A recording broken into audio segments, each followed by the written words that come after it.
dalam kehidupan kita, Tuhan memberikan kesempatan untuk setiap manusia untuk berjumpa dengan beberapa generasi-generasi yang berbeda.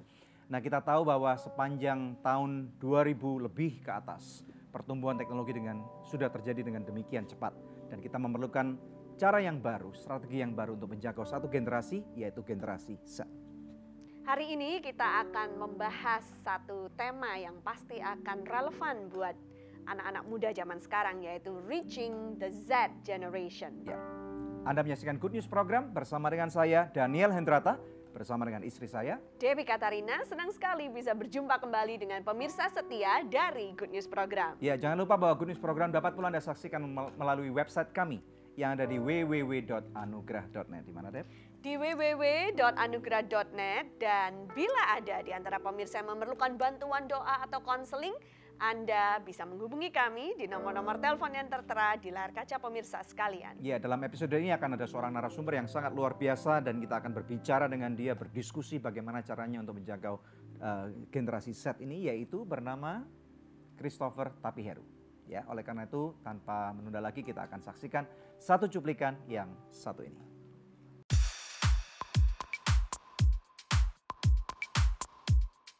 Kita tentunya tahu, untuk menjangkau suatu generasi, kita harus tahu akan kebutuhan dari suatu generasi tersebut. Generasi Z atau apapun namanya saat ini tentunya memiliki keunikan tersendiri dalam berkomunikasi dan menyampaikan pesan satu sama lain. Seperti lewat chat room, blog, vlog, maupun meme yang biasa mereka share melalui akun media sosial mereka. Good News Program kedatangan seorang narasumber yang sangat menarik dan kreatif. Dikenal sebagai Meme Man, pria yang akrab disapa Kristo ini menarik kaum muda untuk merenungkan pribadi Yesus dan firman Tuhan lewat meme-meme yang dipostnya.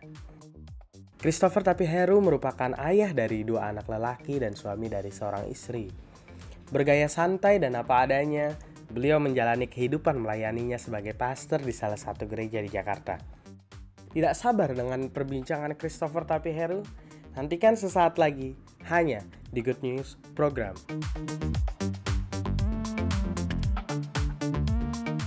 Kurang lebih 24 tahun pertama hidup saya bukannya nggak Kristen, tapi secara agama saya Kristen. Maksudnya anak pendeta, terlahir Kristen, percaya Yesus, ikut sekolah minggu. Choice, ya? No choice. Kalau nggak ikut ke gereja dimarahin sama papi pasti. Iya.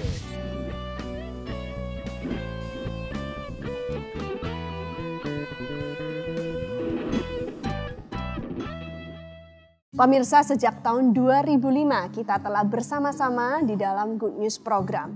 Terima kasih untuk kesetiaan dari pemirsa setia Good News Program, khususnya buat partner dari Anugerah Ministries.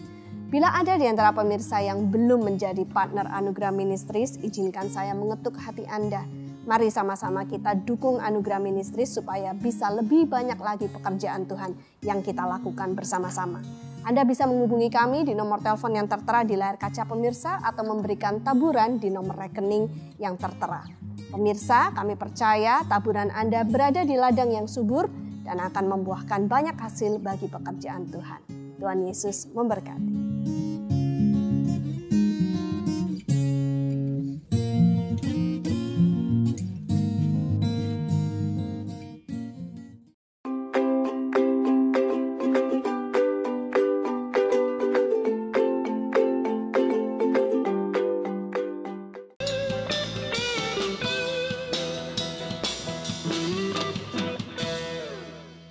Kembali bersama dengan kami di Good News Program, yaitu dalam menjangkau atau reaching out to the Z Generation. Ya, bersama dengan kita telah hadir seorang narasumber yang kami percaya bahwa narasumber ini pasti akan memberkati siapapun Anda menyaksikan Good News Program pada hari ini. Silakan, Deb. Christopher Tapiheru, shalom. Shalom. Bagaimana kabarnya? Puji Tuhan, luar biasa. Terima kasih ya sudah hadir di Good News Program. Nah, ini buat pemirsa di rumah yang belum mengenal Christopher ini siapa, boleh kenalan dulu dong ya latar belakangnya. Ya, nama saya Christopher Tapiheru. Saya anak pendeta, cuman nggak pernah mau jadi pendeta, makanya kuliah desain grafis. Dan setelah kuliah desain grafis lulus, saya freelance desain grafis juga, terus kerja di salah satu perusahaan swasta, jadi book design selama 6 tahun. Nice. Tapi semenjak pertobatan saya di 2008, punya passion untuk menjangkau jiwa, khususnya generasi saya sendiri dulu. Dan sekarang saya sudah nikah, tahun ke-7, belum lama ini 2 hari yang lalu saya anniversary. Dan punya 2 orang anak. Dan sekarang saya 3 tahun terakhir ini full time melayani sebagai teaching pastor di GBI New Wine International Church. Dan juga 3 tahun ini saya full time juga jadi penginjil. Saya banyak by the grace of God banyak keliling, bahkan sampai keliling Indonesia, dan puji Tuhan Tuhan pakai saya untuk jadi berkat. Saya nggak pernah tahu bakal jadi sampai kayak gini. Tadi Christopher bilang tuh anak pendeta, tapi pertobatan terjadi 2008. Nggak salah, maksudnya anak pendeta juga perlu bertobat gitu ya. Coba ceritakan ini maksudnya gimana? Iya. Saya lahir tahun 84, jadi kurang lebih 24 tahun pertama hidup saya bukannya nggak Kristen, tapi secara agama saya Kristen. Maksudnya anak pendeta, terlahir Kristen, percaya Yesus, ikut sekolah minggu. No choice. Kalau nggak ikut ke gereja dimarahin sama papi pasti. Iya. Cuma perjumpaan pribadi sama Tuhan di 2008, dan saya sampai tahun itu saya udah cukup melayani cukup lama di dalam banyak bidang, khususnya saya suka musik. Dan banyak hal yang saya kayaknya udah lakukan buat Tuhan, dan Tuhan bertanya, kamu lakukan ini semua buat siapa? Di perjumpaan itu dia bertanya seperti itu. Saya rasa apa ya, bersalah, karena saya pikir saya melakukan buat dia, tapi dia yang saya layani tidak merasakan itu. Gitu. Jadi ya perjumpaan itu merubah seluruh hidup saya. Saya jadi baca Alkitab sungguh-sungguh sendiri, dan saya berjumpa dengan Tuhan di pembacaan ini, di semua ayat. Dan semenjak itu saya tahu bahwa ini panggilan hidup saya untuk bukan membuat Yesus terkenal, karena Yesus sudah terkenal. Tapi memperkenalkan dia. Dalam artian bukan cuma orang jadi tahu, tapi jadi mengenal. Karena saya percaya kita diciptakan untuk mengenal dia dan juga memperkenalkan dia. Dan itu yang saya coba lakukan. Oke. Nah, ini mungkin bagi banyak ada beberapa hamba-hamba Tuhan yang mungkin sedang nonton gitu. Dan kadang-kadang pressurized gitu. Punya pressure kalau anak-anaknya mungkin nggak mau melayani Tuhan, atau mungkin seakan-akan kelihatannya jauh dari Tuhan gitu ya. Nah, mungkin ada nggak, sebelum kita masuk ke topik dan lebih dalam lagi, bisa kasih tips nggak kalau jadi seorang hamba Tuhan atau pendeta ngelihat anak-anaknya, bagaimana caranya ngarahkan mereka, atau sikap apa yang terbaik untuk supaya bisa ngayomi anak-anak mereka gitu? Sikap yang terbaik adalah selalu memberikan teladan sih sebenarnya. Kalau sebagai orang tua gitu ya, saya udah punya 2 anak, kita nggak punya kontrol untuk sebenarnya ngarahin mereka. Cuma kita bisa selalu memberikan lingkungan yang memperkenalkan Yesus, dan juga kita mencontohkan Yesus gitu ya. Jadi mereka nanti juga akan memilih sendiri gitu ya.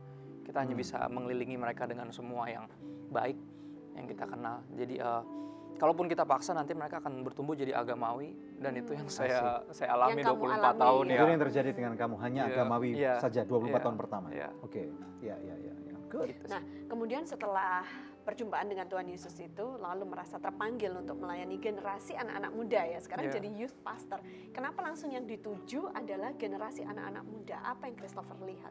Karena kalau menurut saya generasi ini, saya nggak punya ada gap bahasa antara saya dengan mereka, karena saya berasa ya masih muda terus gitu sampai detik ini. Saya baru mau umur ke-33, dan saya ngerasa gap bahasa kita nggak ada, jadi saya akan ngomong dengan bahasa yang sama dengan mereka gitu. Jadi ya seperti seolah ngelihat anak-anak saya sendiri gitu, ngebayangin saya dulu punya orang tua yang hamba Tuhan, tapi juga mengalami semua pencarian jati diri dan struggling dan sana sini. Saya ngeliat bahwa generasi ini juga sama, hampir kayak bahasanya Yesus tuh domba-domba tanpa gembala gitu, hampir kayak gitu.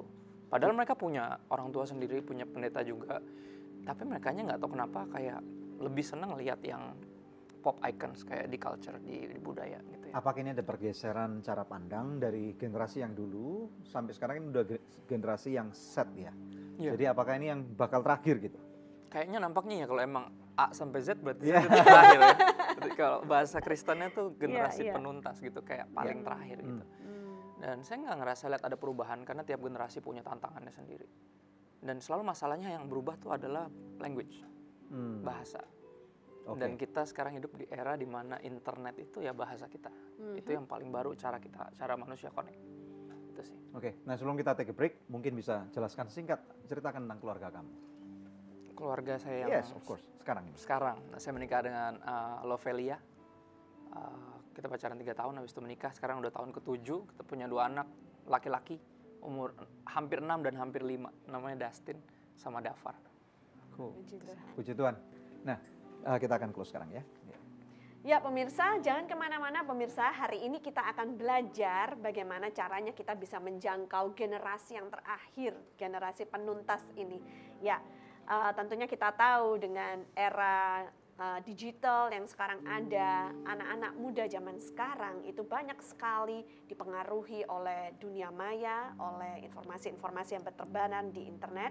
Karena itu kita perlu equip mereka dan equip ourselves supaya kita tahu bagaimana caranya bisa menjangkau mereka. Tetap bersama kami hanya di Good News Program. Ketika kita udah bisa masukin khotbah gitu ya di internet atau whatever, kita mesti ngeliat bahwa mereka generasi yang makin lama makin pengennya serba instan, serba cepat. Kayak mereka tahu kuota tuh harganya nggak murah, jadi mereka pengen secepatnya apa yang dia pengen ngomong gitu. Mereka pengen langsung, gitu iya.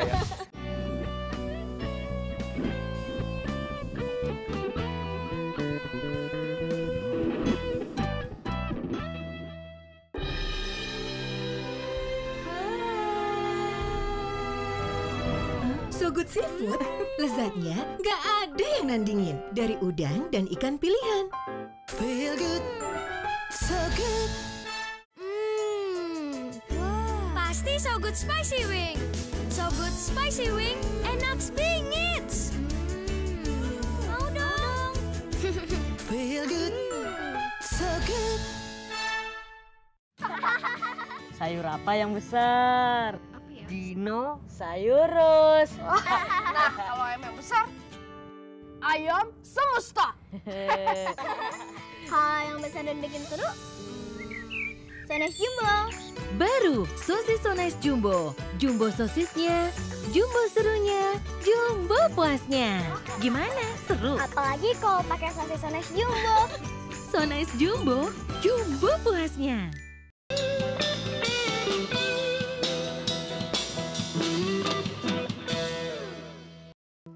Masih bersama kami dalam Good News Program Reaching the Z Generation. Oke, kembali kepada Christopher. Kalau kita ngomong tentang topik kita hari ini ya, mungkin ada pemirsa di rumah itu yang lagi bingung, apa sih maksudnya Z Generation? Apa sih generasi Z itu? Coba bisa jelaskan.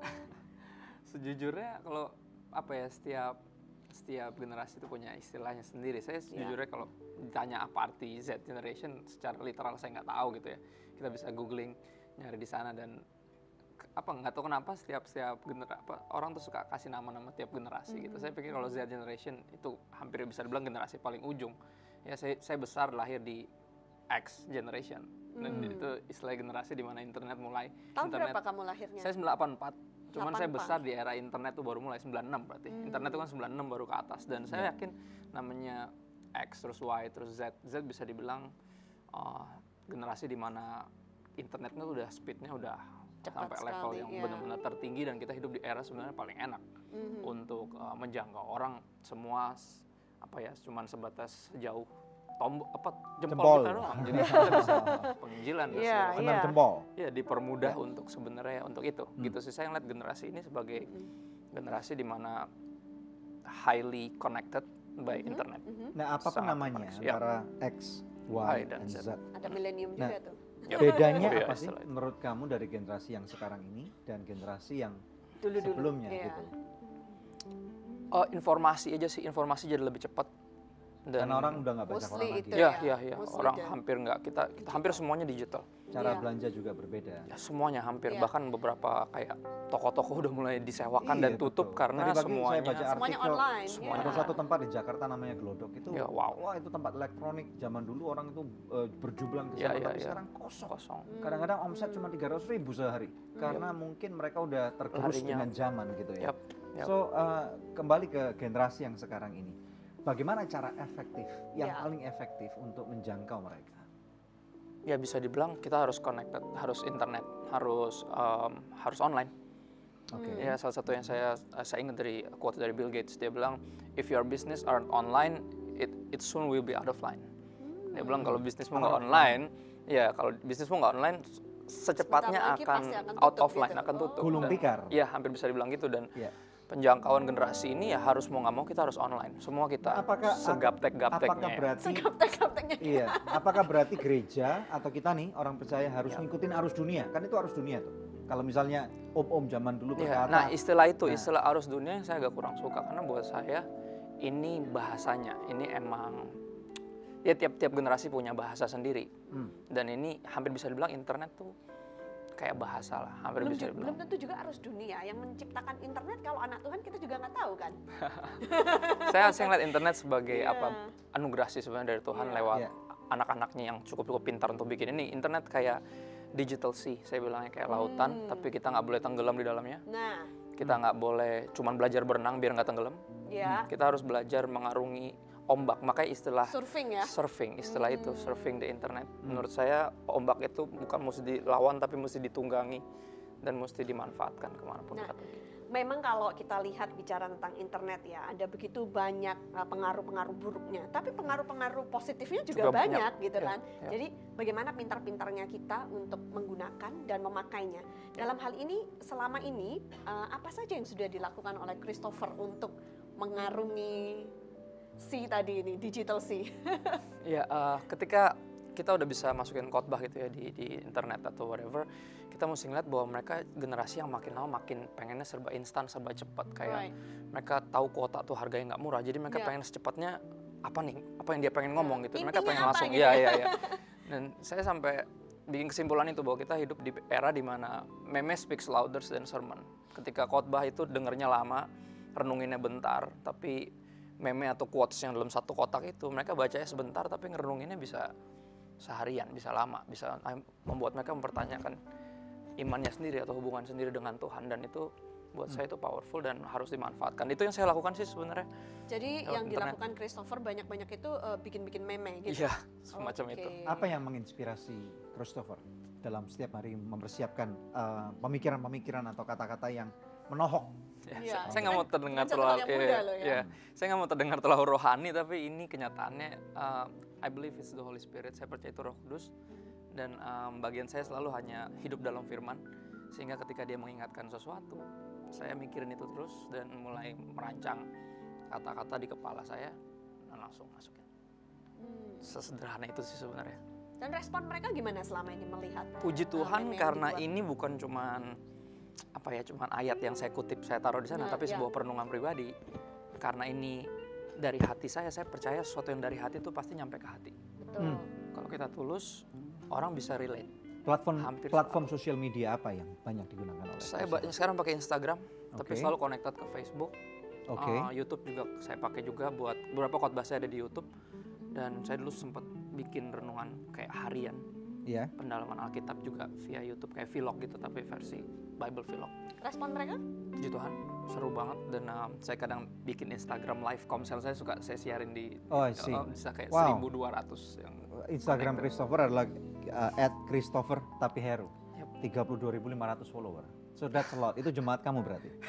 Semacam itu. Jemaat online. Jemaat kamu, oke. Dan beberapa meme yang bisa, satu meme kira-kira ada berapa respon yang ini? Let me see, 2.791. Ada yang 4.000-an, 3.000 segitu. Wow, oke. Jadi apakah itu overwhelming pada waktu kamu mulai pertama kali ini? Apakah kamu menyangka bahwa ini akan istilahnya booming dan meledak seperti itu? Menyangka sih enggak ya. Cuman karena saya hanya setia melakukan itu, saya pikir kalau emang ini platform yang tepat dan emang ini bahasa sekarang, saya percaya akan relate. Dan ternyata benar, Instagram saya baru berumur setahun, bulan Mei. Dan itu cukup cepat menurut saya. Dan karena emang kita melakukan sesuatu yang sederhana tapi di jalur yang mereka juga ada di situ. Kayak jemput bola, di mana mereka ada di sana, kita ke sana. Kayak Yesus lah. Kita ada di dunia, dia jadi manusia, dia ke sini. Relevan kepada generasi yang sekarang ini. Oke, kita akan take a break ya. Nanti pemirsa sekalian, sesuatu yang menarik. Nanti setelah break kita akan menyaksikan ada satu kelompok orang-orang muda yang berkolaborasi yang akan memberkati Anda, yaitu dalam satu kelompok band, yaitu The Tower of Worship, yang pasti akan menjadi berkat. Dan juga kita akan kembali kepada The Heavens Mailman, tukang posnya kerajaan surga, yaitu Christopher Tapiheru dalam menjangkau generasi Z yang akan menarik sekali. Stay tune, hanya di Good News Program. Atas kesabaranmu yang tak pernah terpikir olehku.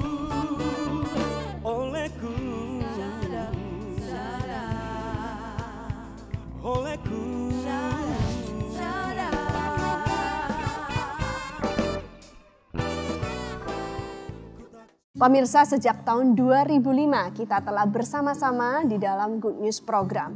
Terima kasih untuk kesetiaan dari pemirsa setia Good News Program, khususnya buat partner dari Anugerah Ministries. Bila ada di antara pemirsa yang belum menjadi partner Anugerah Ministries, izinkan saya mengetuk hati Anda. Mari sama-sama kita dukung Anugerah Ministries supaya bisa lebih banyak lagi pekerjaan Tuhan yang kita lakukan bersama-sama. Anda bisa menghubungi kami di nomor telepon yang tertera di layar kaca pemirsa atau memberikan taburan di nomor rekening yang tertera. Pemirsa, kami percaya taburan Anda berada di ladang yang subur dan akan membuahkan banyak hasil bagi pekerjaan Tuhan. Tuhan Yesus memberkati.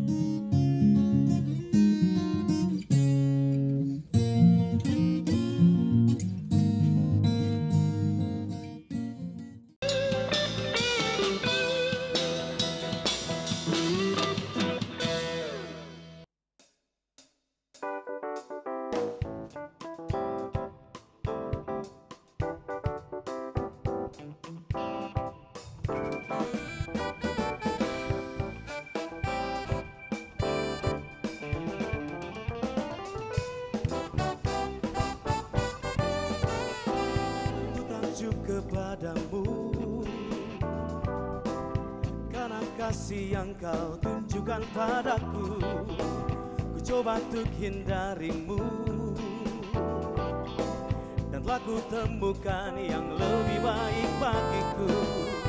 Tak kuasa untuk menahan rasa, ungkapkan semua rasa hatiku kepadamu, cinta, oh Yesusku.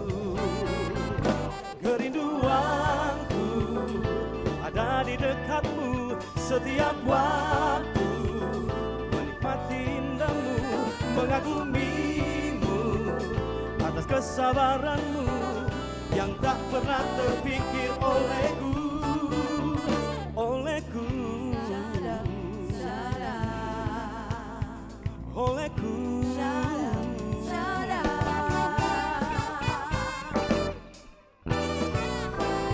Ku takjub kepadamu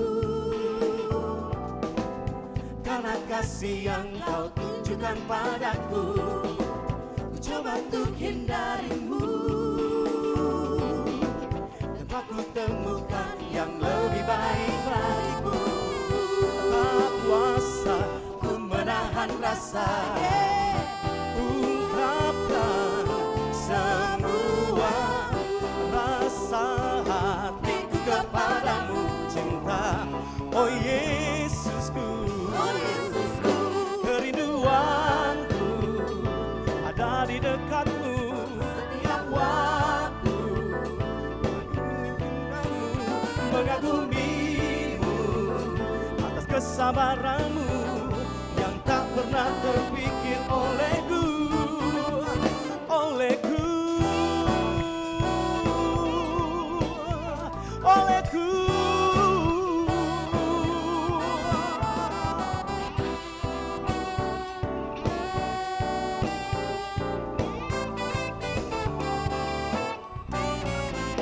Kerinduanku ada di dekatmu setiap waktu, menikmati indahmu, mengagumimu atas kesabaranmu yang tak pernah terpikir olehku.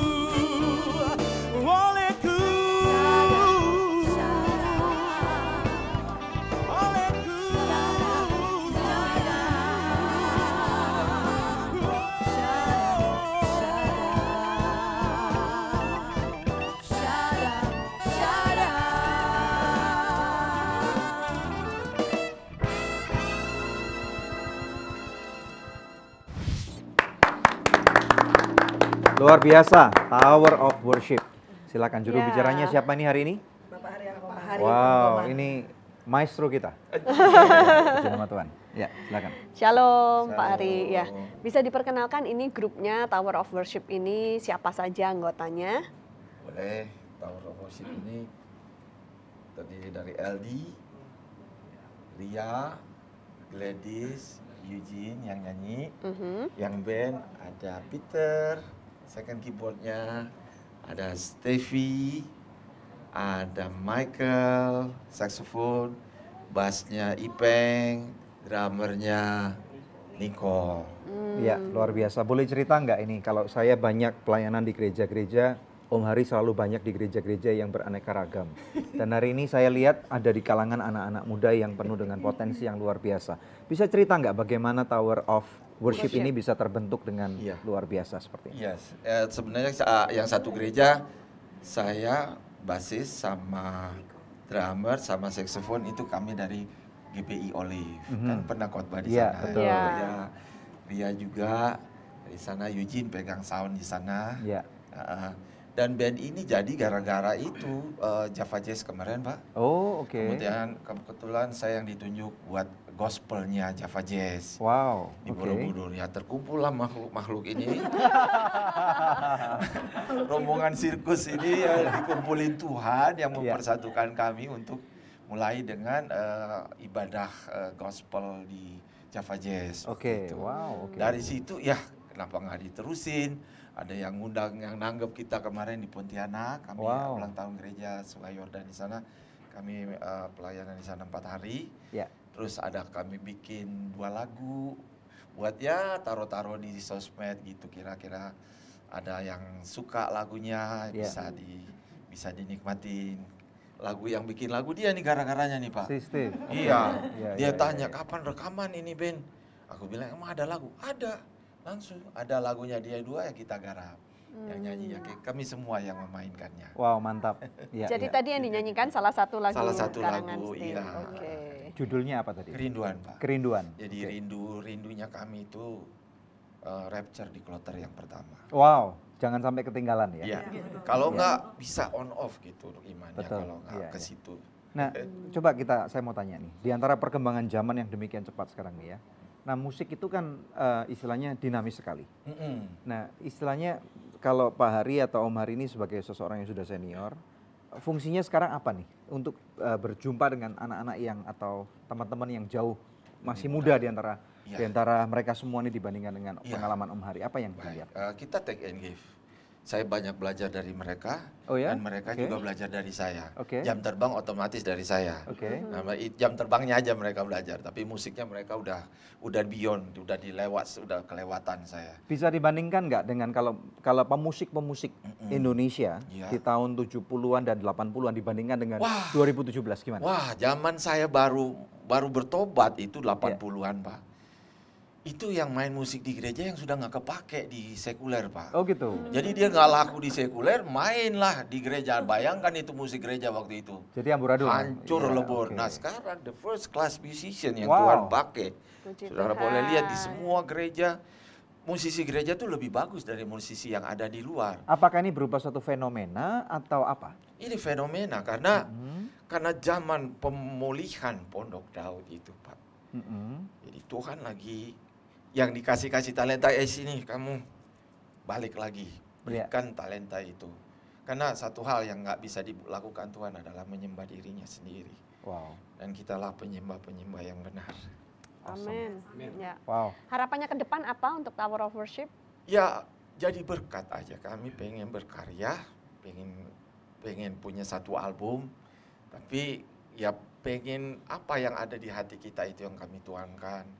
Jadi musisi itu nggak just bisa main musik aja, tapi kita mesti punya hubungan. Seperti Musa bisa nego sama Tuhan. Musa bilang kalau Tuhan nggak berjalan di depan aku nggak akan keluar dari tanah Mesir. Sebegitu dekat hubungan itu, musisi itu mesti punya itu. Ya, pesan mungkin terakhir bagi musisi-musisi muda lainnya yang lagi nonton. Ya, kalau segmen ini, kalau saudara musisi sadarilah bahwa nggak sembarang orang diberikan talenta bermusik. Musik itu harus kembali ke Pondok Daud. Daud yang merubah persembahan korban bakaran menjadi korban pujian. Dan kitalah Daud masa kini yang meng-create lagu-lagu yang baru. Ya, di Daud itu selalu di Mazmur itu ada Selah, Pak. Kenapa ada Selah? Jadi sebelum Selah dia mengeluh sama Tuhan. Tuhan, aku kok dikejar-kejar musuh. Tuhan, aku kok ketakutan. Tapi setelah Selah, dia berkemenangan. Dia selalu memuji Tuhan. Wah, Tuhan baik itu saya. Dia pokoknya berkemenangan. ada apa dengan Sela? Sela adalah musik yang dipersembahkan untuk Tuhan. Itu adalah improvisasi. Ya zaman itu belum ada jazz ya, Daud senemu-nemu Pakai kecapinya. kecapinya dia hajar sama Tuhan. Tapi ketika musik dipersembahkan, Tuhan itu bertata di atas Amin. Top. Amin. Oke, what a blessing Oke. kalian bisa bersama-sama dengan satu tim dengan Om Hari dan juga yang lain. Ya, terima kasih Selamat ya. berkarya terus Ya, selamat buat berkarya. Hour of Worship. Terima kasih sudah mampir ke Yes. Good News Program. Ya, kita bangga sekali diajak Thank you. terlibat di Ya, acara puji ini. Tuhan. Terima kasih Tuhan, baik. Pemirsa, ini saatnya kuis yang selalu dinantikan oleh pemirsa sekalian. Pertanyaannya adalah, apakah nama dari kelompok musik yang hari ini meramaikan Good News Program? Anda bisa mengirimkan jawabannya melalui SMS ke nomor HP yang tertera di layar kaca pemirsa sekalian, atau melalui email ke quiz@anugerah.net dengan format seperti ini: kuis, nama, alamat lengkap, dan jawabannya. Bila Anda mengirimkannya lewat email, sertakan juga nomor HP Anda, maka kepada 5 orang pemenang terpilih, kami akan mengirimkan masing-masing sebuah buku persembahan dari toko buku Immanuel. Pemirsa, tetap stay tune bersama dengan kami akan kembali lagi dalam Good News Program. Ya, Ada banyak perdebatan bisa muncul, tapi kalau emang niat kita memenangkan jiwa, bukan hanya memenangkan perdebatan, saya yakin Roh Kudus akan anugerahkan kepada kita.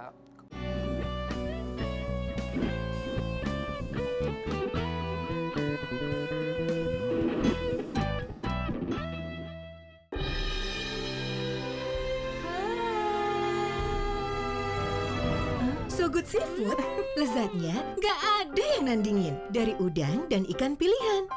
Feel good, so good. Pasti So Good Spicy Wing. So Good Spicy Wing, enak bingit. Mau dong. Feel good, so good. Sayur apa yang besar? Apa ya? Dino sayurus. Nah, kalau ayam yang besar, ayam semesta. Kalau yang besar dan bikin seru, Sones Jumbo. Baru sosis So Nice Jumbo. Jumbo sosisnya, jumbo serunya, jumbo puasnya. Gimana? Seru? Apalagi kalau pakai sosis Sones Jumbo. So Nice Jumbo, jumbo puasnya.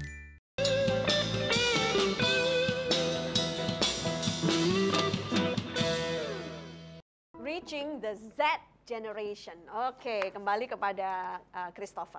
Jadi kita tahu pada saat kita memberikan sesuatu secara online ya, kadang-kadang capek juga gitu ya, karena kan kadang-kadang kita juga nggak kepengen diekspos lah, lagi males misalnya atau apa gitu. Nah, gimana caranya supaya dalam hal ini Christopher bisa konsisten memberikan sesuatu melalui online?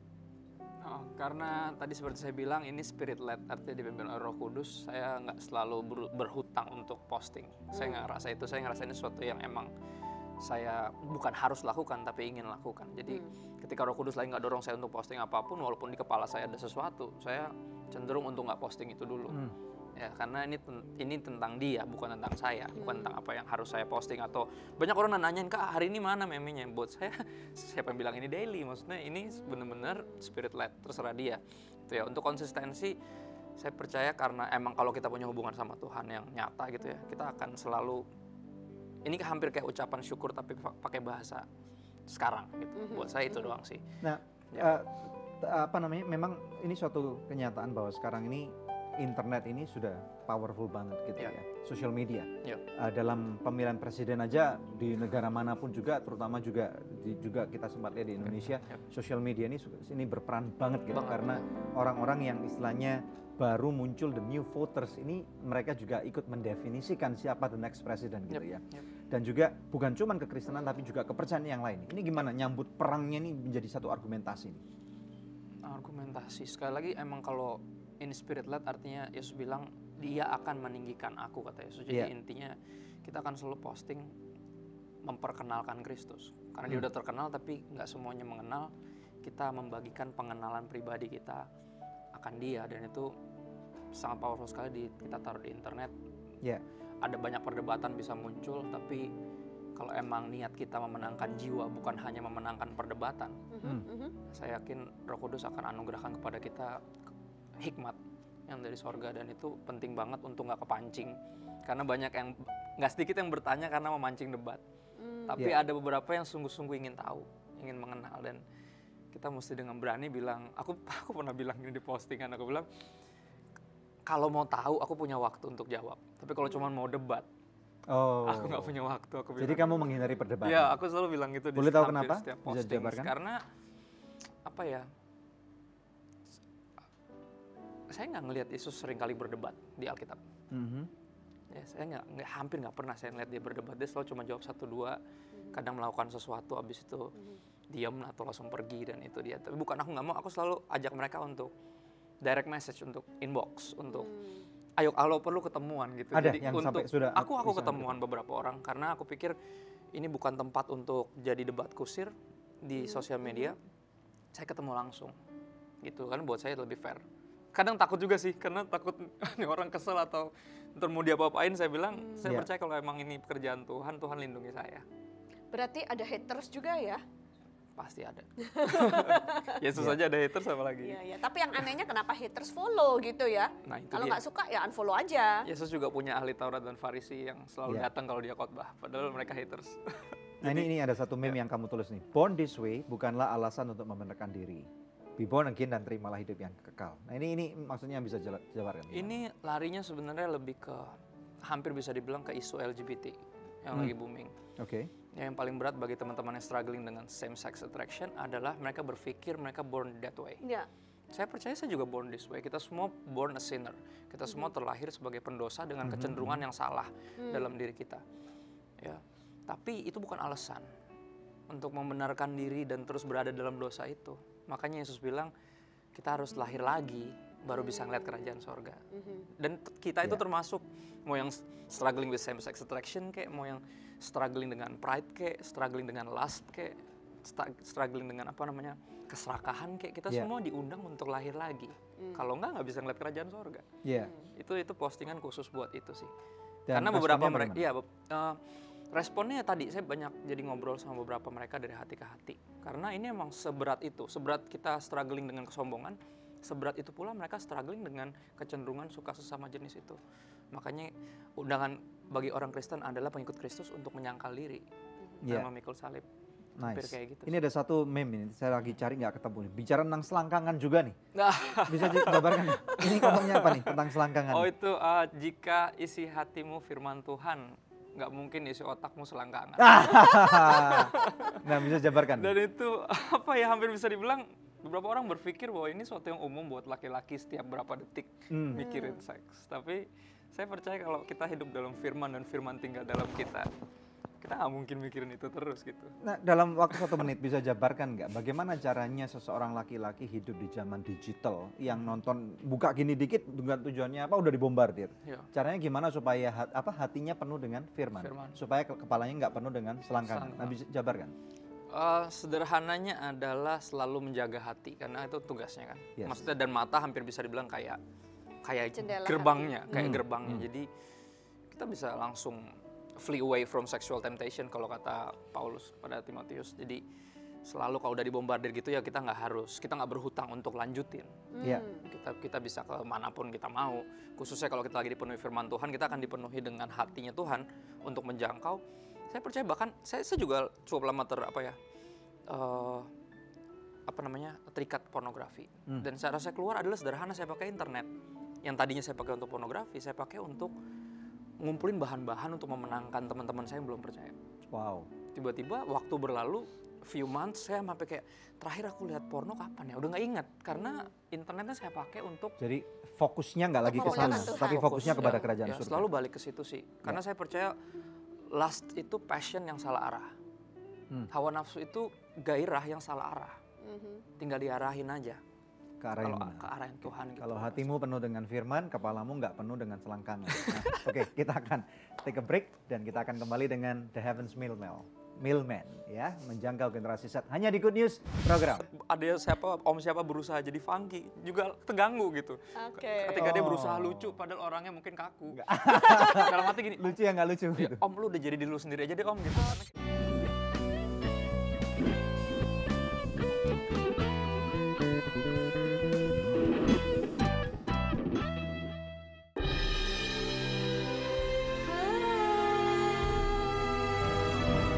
So Good Seafood, lezatnya nggak ada yang nandingin dari udang dan ikan pilihan. Feel good, so good. Pasti So Good Spicy Wing. So Good Spicy Wing, enak bingit. Mau dong. Feel good, so good.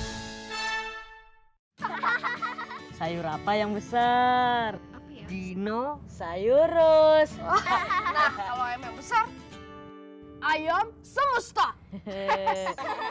Hal yang besar dan bikin seru. Sones Jumbo.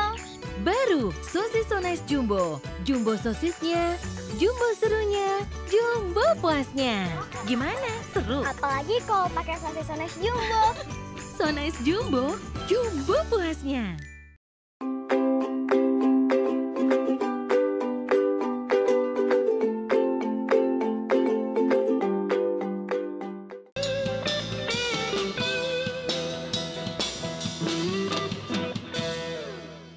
Generasi penuntas atau generasi Z adalah generasi yang sangat unik, di mana mereka tidak lagi berpikir tentang apa itu internet, karena mereka sekarang sudah hidup di zaman internet. Dan kita akan kembali kepada narasumber yang luar biasa, yaitu Christopher Tapiheru. Ya. Nah, Christopher, kalau kita sekarang mau bicara tentang gereja ya, ada banyak gereja yang kita lihat di dunia ini, mereka sepertinya kehilangan generasi. Gereja-gereja yang sudah tidak lagi relevan dan mereka merasa sulit sekali untuk bisa menjangkau kepada generasi anak-anak muda zaman sekarang. Sebenarnya, kalau generasi Z datang ke gereja, itu apa sih yang mereka cari? Dari dulu yang orang cari ketika ke gereja sebenarnya yang pertama adalah pasti mau dengar firman, pasti juga mau beribadah, tapi mostly yang dicari sebenarnya adalah keluarga. Keluarga baru di mana mereka bisa connect. Dan di tengah dunia yang udah global seperti ini, maksudnya udah online, udah internet, orang berpikir bisa ke gereja, nggak usah ke gereja, jadi tinggal milih aja YouTube mau ikut live whatever. streamingnya Aku siapa rasa gitu. Emang bisa dapat firman dari sana, emang denger lagu bisa, tapi Cuma satu yang nggak mereka ada belum lakukan, komunitasnya. kasih persembahan online. Nah itu belum tuh. Jadi mau ke gereja online tapi nggak mau ngasih persembahan online ya. Jadi emang apa ya, yang dicari kalau ke gereja sebenarnya itu.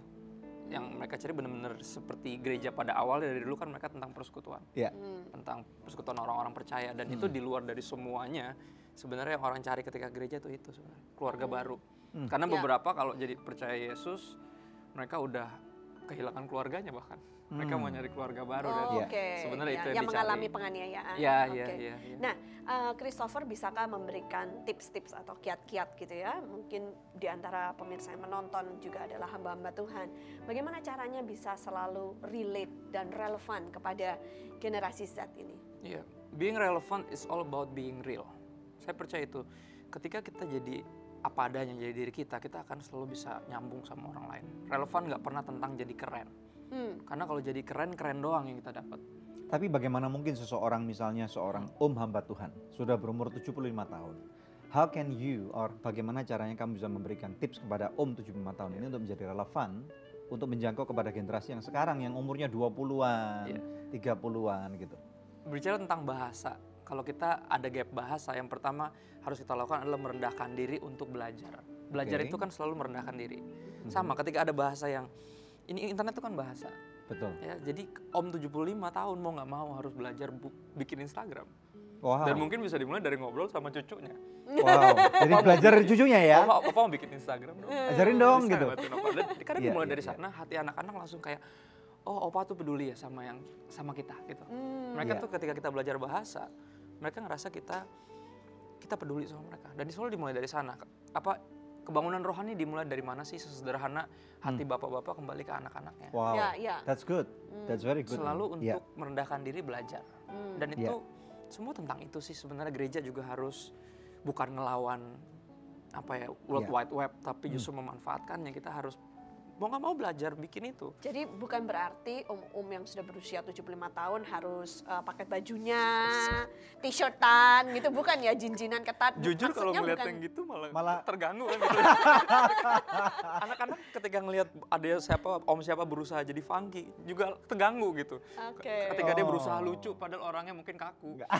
Dalam hati gini, lucu ya nggak lucu gitu. Om lu udah jadi diri lu sendiri aja deh om gitu. Karena kita juga jadi terganggu gitu. Jadi lebih baik jadi dirimu sendiri aja. Relevan gitu selalu tentang menjadi apa adanya. Kalau udah jadi opa ya jadilah opa gitu Ya, maksudnya. apa-apa, Tapi okay. yang mau Tapi belajar tentang generasi yang ya, sekarang yang ini, mereka mau lagi into, mau coba dengerin apa yang mau mereka mengerti lagi dengar. persoalan mereka Ya. gitu ya, bukan cuma memberi nasihat tapi tanpa tahu duduk perkaranya gitu maksudnya. Tadi pagi saya baca sebuah artikel loh, bahwa sekarang di salah satu tempat di Papua itu yang agak orang bilang sangat sukar terjangkau, sekarang udah ada signal 4G. Oh wow. Uploadnya udah 32 megabyte per second. Oh wow. Wow, jadi amazing ya. Jadi memang udah nggak bisa dipungkiri, mau nggak mau, if you are not online, you are going to be offline. Out of line. Ya. Gitu ya. Yep. Oke, go ahead. Ya. Ya. Nah, oke. Terus bagaimana lagi hal-hal apa lagi yang harus diperhatikan? Tadi kita udah bilang bahasa, cara berpakaian, apalagi kira-kira yang bisa diperhatikan? Ketika gereja udah masuk, ketika gereja udah masuk ke yang online ini, yang harus diperhatikan adalah gini, sebisa mungkin yang koordinator dari semua itu, entah website atau Instagram account atau Facebook, bisa emang yang senior. Tapi kalau bisa yang menjalankannya, biar mereka yang paling ahli berbahasa itu untuk menjalankannya, itu kesempatan untuk anak muda dipercaya. Emang susah, mereka dan dimentorkan oleh yang senior. senior Yang senior gitu ya? hanya selalu ngejagain gimana, karena mereka anak muda selalu masalah komitmennya kurang, tapi passionnya tinggi, karena itu bahasa mereka nggak perlu belajar, itu bahasanya. Dan nampaknya gereja harus sedikit banyak mempertaruhkan untuk mempercayakan hal-hal yang seperti ini ke anak-anak yang lebih muda, dan mereka akan punya sense of belonging yang tinggi, karena mereka bukan cuma ke gereja, tapi ikut melayani bersama. Iya, oke. Nah, kalau misalnya ada sebuah gereja yang ingin bertanya, kami ingin berubah gitu. Langkah-langkah apa yang mungkin sebuah gereja lakukan untuk bisa menjangkau ke generasi ini untuk mereka berubah secara istilahnya secara teknis gitulah. Teknis berubah ya tadi, selalu balik lagi ke berusaha mengenal siapa jemaat mereka. Kalau emang jemaatnya misalnya di daerah, buat saya internet seringkali nggak jadi masalah utama. Masalah mereka yang selalu ada, ya jangkau yang ada dulu. Beberapa berusaha jadi trendy bikin Instagram, padahal jemaatnya juga nggak punya Instagram. Buat saya nggak, kita itu namanya bukan relevan, malah jadi nggak relevan ya. Relevan selalu tentang menjadi diri sendiri. Kita ngelihat di dalam kita, keluarga kita sendiri, mereka lagi sibuknya di mana, asiknya di mana, kita ke sana. Selalu tentang itu, selalu tentang seperti Yesus, ya kan, menjadi manusia untuk relate sama kita. Dan itu selalu upaya sih untuk jadi relate. Thank you. Ya, amazing. Kita akan lanjut ya setelah break. Tapi sebelum break, pemirsa, ada doa yang sudah terjawab. Beberapa saat yang lalu ada seorang mahasiswi dari Palangkaraya mengirimkan sebuah SMS memohon bantuan doa, dan setelah kami doakan dia mengirimkan SMS kembali dan berkata, "Shalom Bapak Ibu yang diberkati, saya mengucap syukur atas dukungan doa dan nasihat selama ini sehingga skripsi saya selesai. Bahkan saya mengalami pemulihan dalam keuangan. Terima kasih atas doa-doanya. Tuhan dahsyat." Puji Tuhan pemirsa. Masih adakah di antara pemirsa yang memerlukan bantuan doa atau konseling? Anda bisa menghubungi kami di nomor-nomor telepon yang tertera di layar kaca pemirsa sekalian, atau mengirimkannya lewat email ke doa@anugerah.net, karena tim konseling dan doa kami siap untuk membantu Anda. Pemirsa, tetap stay tune bersama dengan kami akan membawa lebih banyak lagi good news kepadamu. Bagaimana mungkin Tuhan yang besar itu menjangkau kepada manusia? Nah, inilah cara Tuhan untuk menjadi relevan bagi kita sekalian. Yesus tetap sama, kemarin, hari ini, dan selama-lamanya. Yesus tetap relevan.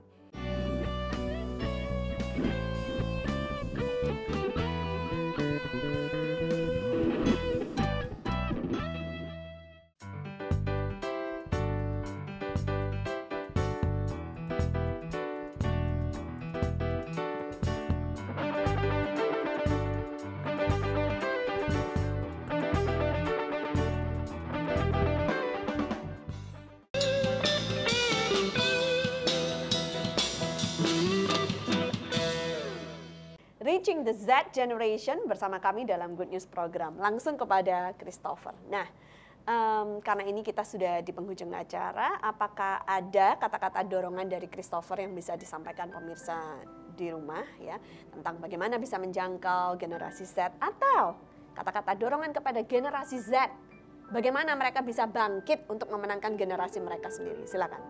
Ya, untuk yang senior, saya selalu mengingatkan, ini buat saya juga, bahwa kita harus berhenti berpikir bahwa cara ini yang paling efektif atau cara kita, karena generasi terus berubah. Yang kita pikir efektif mungkin berapa tahun lagi udah nggak efektif. Kita harus belajar untuk selalu merendahkan diri untuk belajar bahasa generasi yang baru. Itu buat yang senior dan buat teman-teman yang lagi di generasi ini, khususnya generasi Z, you have to believe, kalian harus percaya bahwa kalian itu hati Tuhan buat generasi ini. Makanya kalian ada di generasi ini. Jadi jangan asal hidup, jangan cuman keren, jangan cuman terkenal, tapi pastikan kita memperkenalkan Kristus lewat apapun yang kita posting khususnya dan apapun yang kita lakukan. Oke, terima kasih Christopher, well said ya. Suatu berkat buat kami untuk kamu ada di sini bersama dengan kita hari ini. Thank you Christopher, Tuhan berkati. Oke, bersama sekalian mari kita lihat firman Tuhan yang akan saya bawakan dari beberapa ayat nih ya, dari kitab Keluaran pasal yang ketiga. Kita melihat langsung aja daripada ayat yang ke-7 dan ayat yang ke-6 dan ayat yang ke-7. Keluaran pasal yang ketiga ayat 6 dan ke-7, firman Tuhan berkata lagi, ia berfirman, akulah Allah ayahmu, Allah Abraham, Allah Ishak, Allah Yakub. Lalu Musa menutupi mukanya sebab ia takut memandang Allah. Ayat 7, dan Tuhan berfirman, aku telah memperhatikan dengan sungguh kesengsaraan umatku di tanah Mesir, dan aku telah mendengar seruan mereka yang disebabkan oleh pengerah-pengerah mereka. Ya, aku mengetahui penderitaan mereka. Ya, pemirsa sekalian, pada zaman ini Tuhan lagi mencari orang-orang yang punya sosok yang available atau yang tersedia untuk bisa menjangkau generasi mereka. Firman Tuhan tadi berkata mengenai bagaimana perjumpaan antara Musa dengan Tuhan.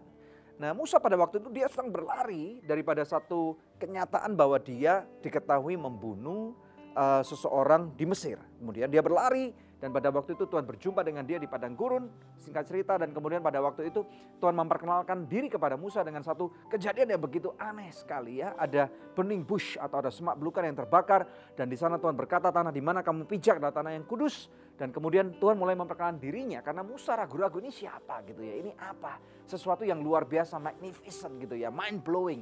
Tetapi dia nggak tahu. Kemudian Tuhan berkata, aku adalah Allah, aku adalah Tuhan daripada Abraham, Ishak, dan Yakub. Nah, ini saya berbicara bahwa Tuhan berbicara masalah generasi.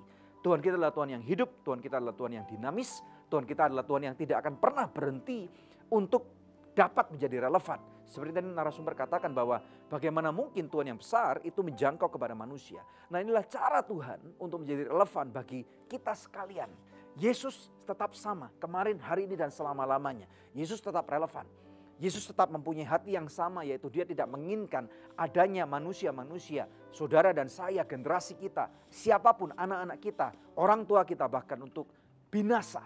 Dan oleh karena itu Tuhan lagi mencari siapakah kita yang mau tersedia untuk bisa menjangkau kepada orang-orang yang ada di generasi kita.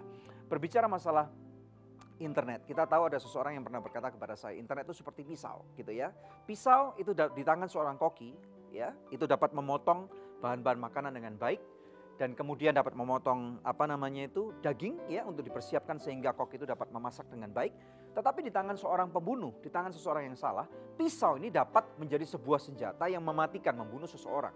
Hal yang sama dengan internet. Internet pada waktu jatuh di tangan orang yang salah, yang tidak mengerti bahwa internet dapat mencelakakan dan membunuh mereka, jiwa mereka, roh mereka, maka internet ini akan menjadi senjata yang ampuh, yang salah gitu ya. Tetapi pada waktu kita dapat menggunakan atau utilize internet dengan cara yang benar, maka internet ini dapat dipakai bahkan untuk menjangkau jiwa gitu ya. Zaman sudah berubah. Kita harus mau relevan untuk menjangkau kepada generasi ini. Nah, tips saya kepada Anda-Anda yang merasa bahwa Anda sudah generasi yang sudah atas ya. Memang benar kita tidak perlu untuk menjadi seperti mereka. Karena kita nggak bisa menjadi seperti mereka. Saya sudah berumur 40-an, saya nggak bisa lagi berumur 20-an, apalagi 15-an gitu ya. Tetapi yang bisa kita lakukan adalah kita membapai mereka. 3 hal yang kita bisa lakukan. Yang pertama adalah kita bisa accept, appreciate. Yang kedua, yang ketiga adalah guide.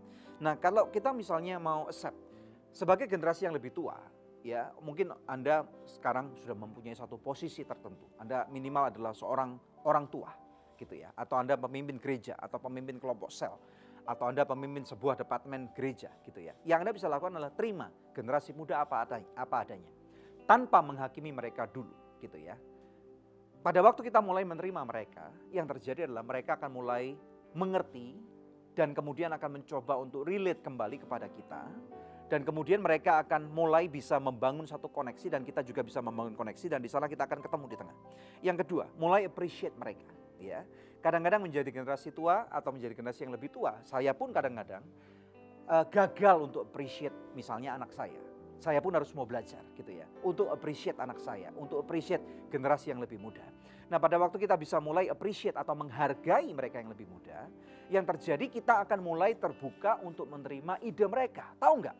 Bahwa ternyata ide-ide mereka itu kadang-kadang begitu sederhana, begitu simple, tetapi yet very brilliant. Ide mereka itu sederhana tetapi sangat brilliant, sangat luar biasa sekali. Dan kadang-kadang kita, wow kaget kok bisa ya pemikiran jalan keluar seperti itu. Dan kemudian yang ketiga, yang perlu kita lakukan adalah untuk mengasihi mereka, love them. Kita perlu mengasihi mereka, kita perlu arahkan mereka. Nah pada waktu ketiga hal ini kita bisa lakukan, yang terjadi adalah akan ada terjadi satu pertemuan di tengah, dan kemudian yang terjadi kita akan menjadi relevan buat mereka. Dan kemudian kita akan bisa mulai didengar oleh mereka, kita akan mulai bisa memberikan tuntunan kepada mereka, dan kemudian yang terjadi adalah kita akan bisa melihat ada buah-buah kehidupan terjadi. Nama Tuhan dipermuliakan, baik melalui kehidupan kita dan juga melalui kehidupan generasi set atau generasi penghujung ini, penuntas ini yang Tuhan titipkan kepada kita. Anda tertantang untuk bisa menjangkau kepada generasi ini? Kalau iya, mari kita berdoa bersama-sama. Bapa, dalam nama Tuhan Yesus Kristus kami mau berdoa untuk setiap pemirsa sekalian. Mereka yang lagi terbeban untuk menjangkau kepada generasi set ini Tuhan. Engkau berikan hikmat Bapa. Sebagai orang tua, sebagai pemimpin gereja, kelompok sel, atau sebagai pemilik perusahaan sekalipun. Bapa kami berdoa untuk siapapun mereka untuk boleh menjadi relevan untuk generasi ini. Tuhan Engkau adalah Tuhan yang hidup. Engkau adalah Tuhan daripada Abraham, Ishak dan Yakub. Tuhan Engkau masih relevan buat zaman ini, di zaman 2017 dan seterusnya Bapa. Dan kami minta biarlah Tuhan Engkau equip kami, berikan kami hikmat Tuhan, berikan kami kekuatan. Di dalam nama Tuhan Yesus Kristus aku melepaskan kemurahan Tuhan, kebijakan Tuhan dan penyertaan Tuhan. Kasih karunia Tuhan tanpa batas, melindungi keluarga Anda. Dan apabila Anda yang sakit sekalipun pada saat ini, saya ucapkan dengan bilurnya Yesus, engkau boleh sembuh. Hubungan yang sudah rusak bahkan antara orang tua dan anak, sekarang juga terjadi pemulihan. Hubungan suami istri yang sudah hancur, lebur, sekarang terjadi pemulihan. Terima kasih karunia Tuhan, berkatnya melimpah menyertai saudara. Di dalam nama Tuhan Yesus Kristus, yang diberkati Tuhan katakan, amin. Haleluya. Ya pemirsa, satu tayangan yang luar biasa telah kita lalui bersama. Dan kami percaya melalui episode kali ini kita semua terinspirasi untuk memenangkan generasi kita. Pemirsa, kami tiba saatnya untuk pamit undur dari hadapan pemirsa. Hanya untuk berjumpa kembali di pekan yang akan datang. Betul. Di hari, jam, dan stasiun televisi yang sama. Saya Debbie Katarina bersama dengan suami saya Daniel Hendrata, dan jangan lupa untuk selalu subscribe juga. Baik di Facebook kami, karena seringkali kami juga melakukan Facebook Live. Dan juga di YouTube kami. Terima kasih. Tuhan Yesus memberkati.